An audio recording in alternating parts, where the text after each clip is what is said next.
take it for someone who's been married for 10 years. And this is the third year trying to get a divorce. When I got married, we didn't really have money. But I worked my way up, got insurance, vision, dental, medical, everything. Even got Aflac. Come to find out, because all those things I've had, she'd been using up all the benefits. And didn't tell me all about it. She raked up thousands of dollars from Aflac. Took the money out of account, saying that she paid bills with it. It didn't happen. I've been trying to get a divorce for 3 years. And it kept going, postponed. She almost got me fired. Twice. When a man is striving in life, there's always a woman out there to get up.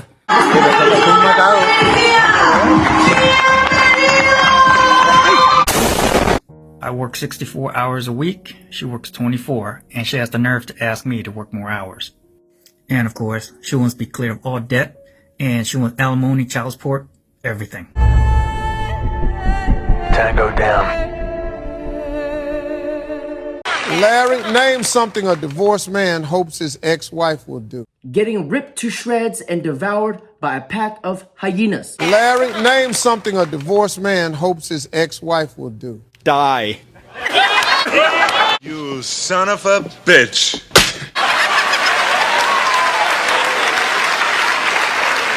We're not divorced. Die. Number one.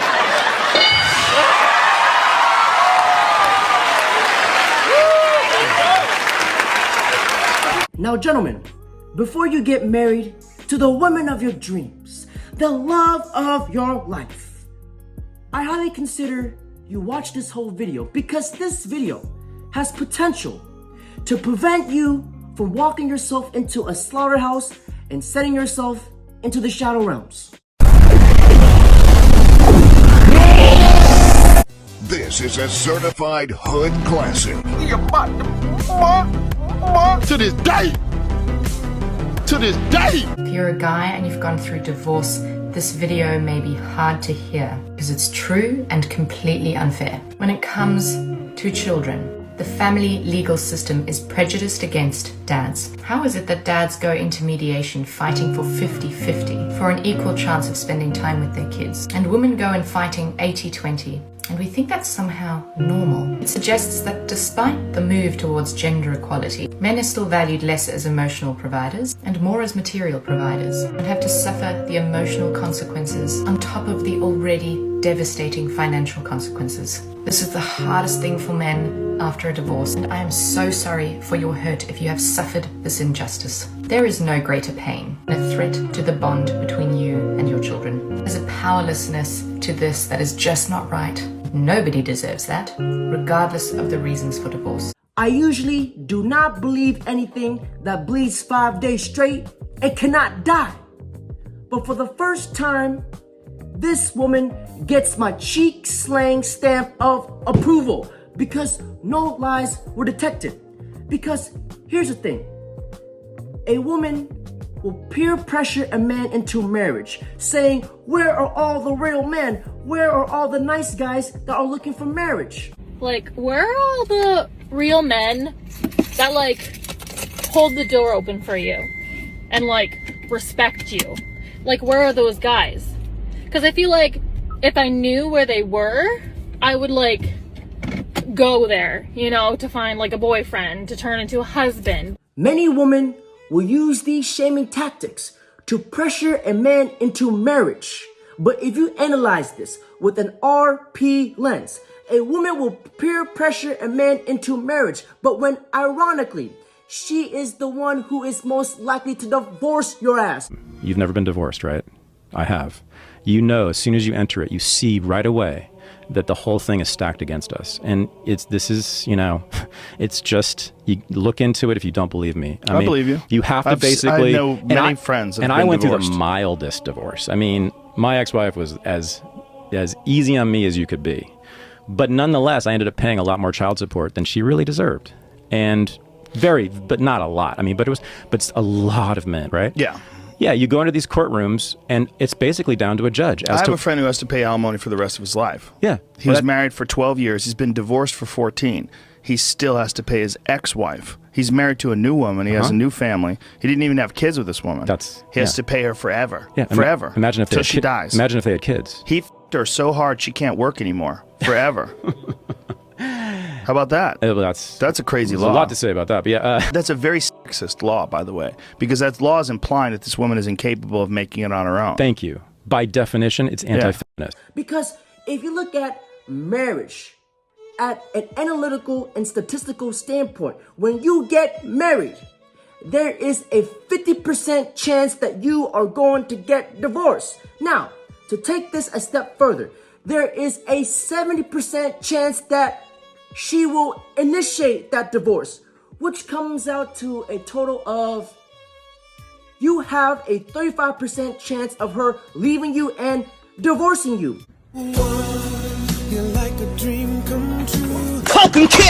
So, let's break this down into the concepts of female nature. Why are women the ones who usually initiate the divorce?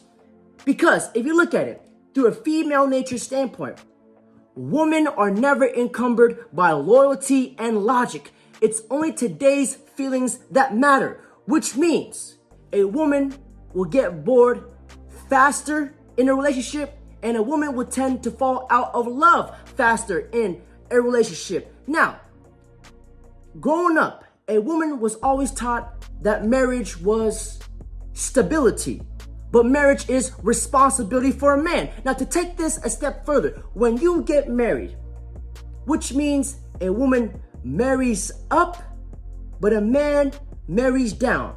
Because if you understand hypergamy, a woman's dating strategy, she does not date somebody who's beneath her. She does not date somebody who's equal to her. She only dates up. Now, which leads me on to the next point.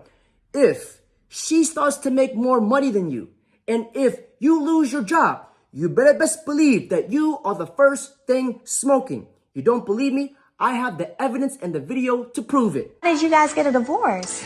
Because I really wanted something different. It's very unfortunate because he was the most loving, kind person. I had all the love and support that I could have ever wanted.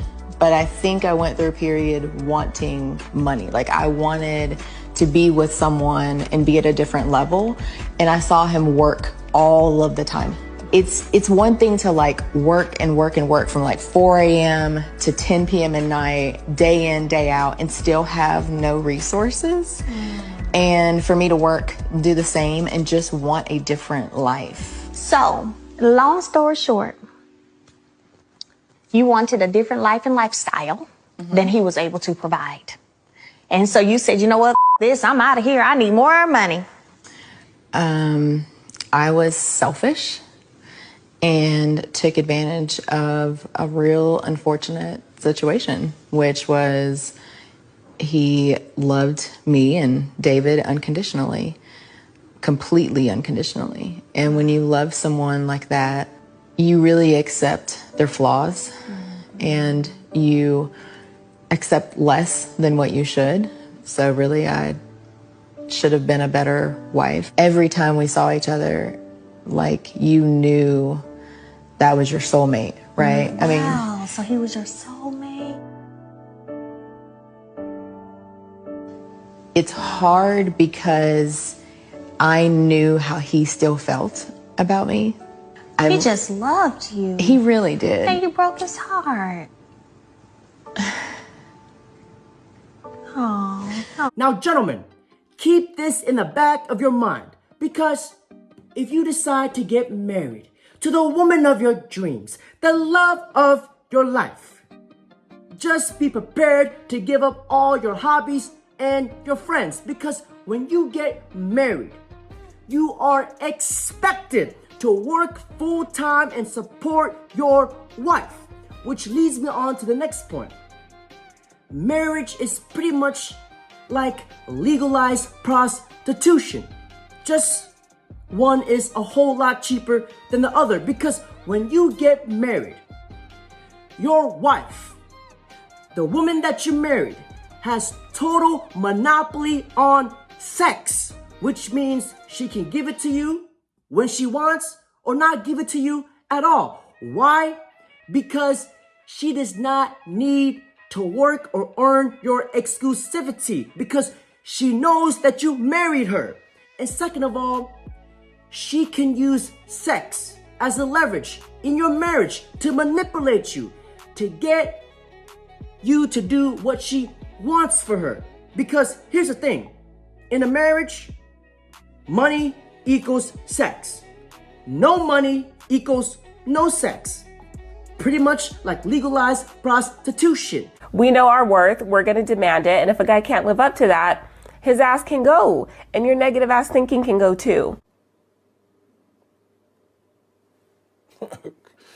Okay. If a woman ever asks me to get married, here is my response. It will never happen. Not today, not tomorrow, not ever. Not ever. And what every single man needs to understand and get this through their head is that the courts are never in your favor. The courts are biased against men. They will always favor and take the woman's side. And not only that, guess what the court will do? They will take your children away from you and you are forced to pay that goddamn child support. And on top of all that, during your divorce, your wife, the woman of your dreams, the love of your life, will take half or more of your total assets. Just imagine giving all your money to somebody you absolutely fucking hate. Because marriage is a contract that only benefits one party. And a man with half a brain will be smart enough not to sign a goddamn contract that only benefits one party. Why do you need white man paperwork? Gentlemen, here's the good news for the day. I've done all the research, so therefore you don't have to do it.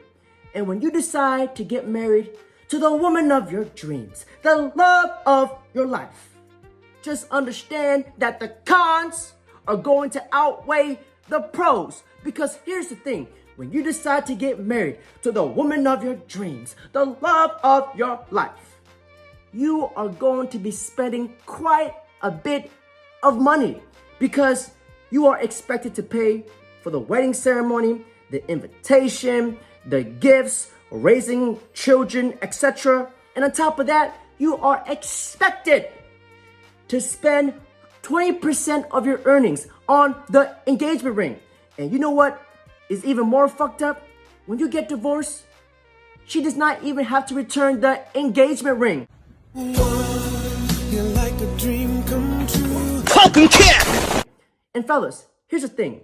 When you decide to get married to the woman of your dreams, the love of your life, in a marriage, you get 3 rings. The first one, the engagement ring. The second ring, the wedding ring. And the third one, my favorite of all, the suffer ring. So my uncle around 20 years ago was divorced. He fell madly in love with this woman that he was with, and they had 3 children together. And he would put in regularly 100-hour work weeks because he worked 3 separate jobs trying to support that family. And he found out one day that she was cheating on him through a coworker of his. And she found out that he found out and filed for divorce. And he had to live in his car for about 5 years, still paying the mortgage for the house that he's not living in and paying child support for those 3 children that he only got to see when they turned 18. It's that sort of shit, though, why I'm terrified of marriage, because I would have lost my life over that sort of ordeal, honestly. But dude, just dump him quick. Have you guys ever wondered why all the groomsmen are wearing the color black on his wedding day? Supposed to be the best day of his life because he is marrying the woman of his dreams, the love of his life. They are wearing the color black because little does he know, he is planning his own funeral, but with a wedding cake. And have you guys ever wondered why the woman The bride looked so happy on her wedding day because at this moment in her life, she realizes she never has to work a day in her life ever again. Because we're always taught that marriage is stability, but marriage for a man is responsibility. Because if a man messes up in a marriage, he is considered a deadbeat husband, a deadbeat dad. But when a woman messes up in a marriage, the man has to just accept her flaws. And in a marriage, what a woman does is she knows that she has you. She will get comfortable. This is when you know the sex will stop, the blowjobs. Boom! Yeah. And your wife will just blow up like a freaking baboon. You know what's really cool about marriage is that I can look like this and I'm 125% gonna get laid tonight. Nasty bitch. And gentlemen, before I end this video, let me share ass-clapulations. May the cheek-slaying fathers ascend down from the gates of heaven and enlighten us and bless us with the cheek-slaying Declaration of Independence and the cheek-slaying Constitution. Scripture 777, it states, if you sign the marriage contract, your wallet and your nutsack shall not be intact, and it shall be extract. Respekt. And findest du?